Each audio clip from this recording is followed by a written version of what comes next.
Good morning, everybody. Time for Fresh and Simple. It is hard to believe that Thanksgiving is just right around the corner. I know. It's hard to wrap our minds around that. Next week. Yes. Crazy. And then it's Christmas. So how many calories do you think the average Thanksgiving meal is, Kenny?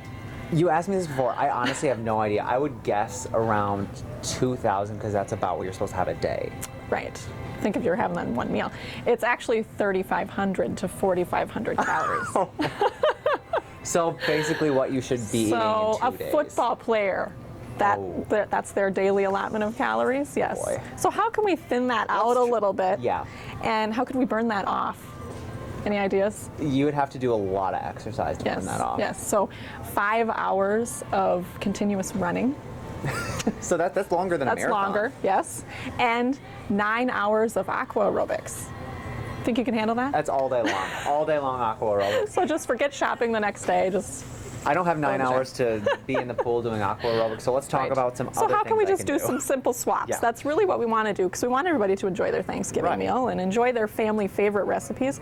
So when you're making those mashed potatoes, everybody loves mashed potatoes, you want to, instead of doing sour cream or heavy cream, do buttermilk. It's still going to give you that tanginess, and actually that buttermilk name kind of fools people a little bit. It makes you think, oh, it's full of butter. Right. It's actually a lot less calories. So a cup of sour cream is like 480 calories. A cup of buttermilk is 110. Oh, wow. So significant change there. When you're putting butter on your mashed potatoes, a lot of times people just like the look of the melted butter coming over the mashed potatoes. Use the light butter. It's half the calories, and it still tastes great, just like butter. It melts really easily. When you're making cranberry sauce, instead of using all that sugar, replace some of that sugar with apple juice. That's a good way to reduce the sugar and the calories. And family favorite, green bean casserole, right? So instead of using the regular cream of mushroom soup, get the 99 or 98% fat-free, and you'll save 40% of the calories. Oh, wow. And you'll still have a little bit less sodium in there. Another really quick and fresh and simple recipe that we have here is a quinoa stuffing with some apples and some vegetables and things like that. So if you happen to be having people over that need to have gluten-free options, this actually is gluten-free, but you could also still serve it at your Thanksgiving meal because it's very tasty. And that other simple swap is actually to get more vegetables into your stuffing instead of just having it all based on bread, you know. Right. So we've actually sauteed up some apples, 2 Granny Smith apples. I already pre-sauteed a little bit of onion. I'm going to stick that in here. I'm going to have you throw in the celery. And this looks like it's already pre-sauteed as well. So I did 1.25 cups basically of each of these. And just mixing those all together. I already also pre-cooked the quinoa. And what that is cooked in is chicken broth, as well as apple juice, and just a little bit of fennel, crushed fennel.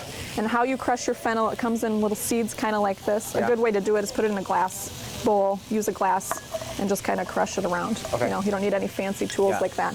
What that's going to do is help bring out the flavor a little bit more. So I'll have you throw in the quinoa. So this is going to be a real nice hearty stuffing. It doesn't look like much when you're looking at the quinoa, but when you have all the extra vegetables in here, that's good.